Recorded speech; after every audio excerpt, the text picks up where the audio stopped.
Itu keren, kehidupan dalam rencana Tuhan. Salib adalah simbol kekristenan. Itulah sebabnya salib ada di mana-mana. Dan bahkan beberapa orang rela mencetak tato salib di tubuh mereka.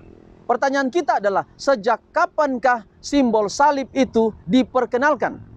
Keluaran pasal 12 mencatat informasi tentang perayaan Paskah pertama kali. Paskah dimulai di Mesir saat 10 tula melanda bangsa Mesir. 9 tula telah terjadi, dan sebelum tula ke-10 terjadi, maka Allah menginstruksikan agar bangsa Israel memberi tanda pada rumah-rumah mereka.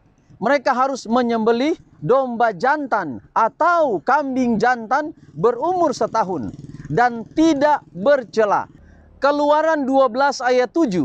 Kemudian dari darahnya haruslah diambil sedikit dan dibubuhkan pada kedua tiang pintu dan pada ambang atas pada rumah-rumah di mana orang memakannya. Kedua tiang pintu dan ambang atas pintu itu berarti 3 titik darah. Setiap rumah yang ingin luput dari tulah kematian harus memiliki 3 titik tanda darah. Apa yang terjadi malam itu?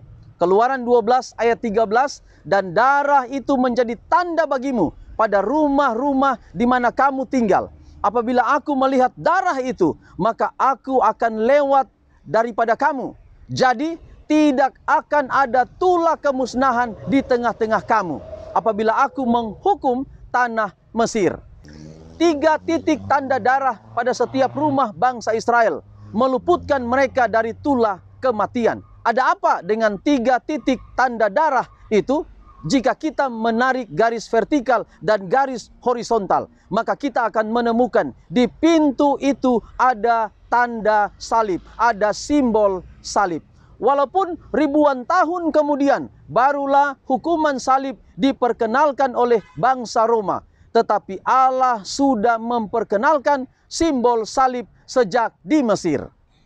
Ketika bangsa Israel di perjalanan, mereka diperintahkan untuk membangun bait suci supaya mereka boleh bertemu dengan Tuhan setiap hari dengan membawa korban persembahan.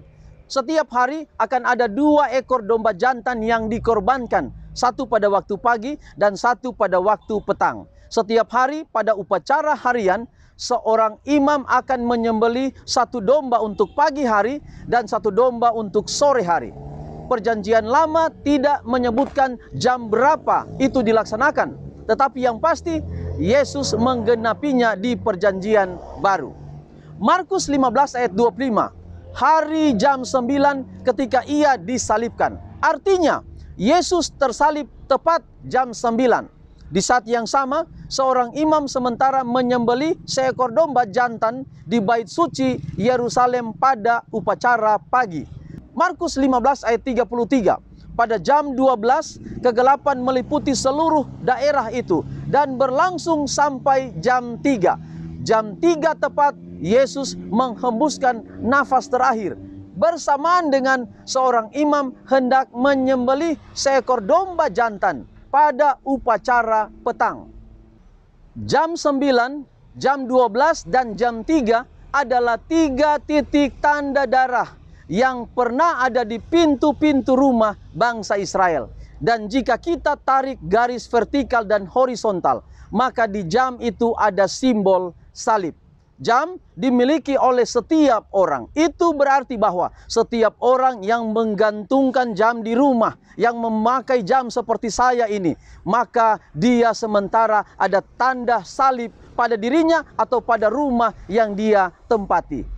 3 titik tanda darah di setiap rumah Israel adalah Yesus yang sudah mati menebus kematian setiap anak-anak sulung.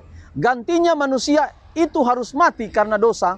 Yesus telah mengorbankan dirinya menggantikan kita. Yohanes 14 ayat 6, kata Yesus kepadanya, "Akulah jalan dan kebenaran dan hidup. Tidak ada seorang pun yang datang kepada Bapa kalau tidak melalui aku." Simbol salib adalah lambang keselamatan yang Allah berikan kepada kita. Salib penting untuk kita. Itu keren.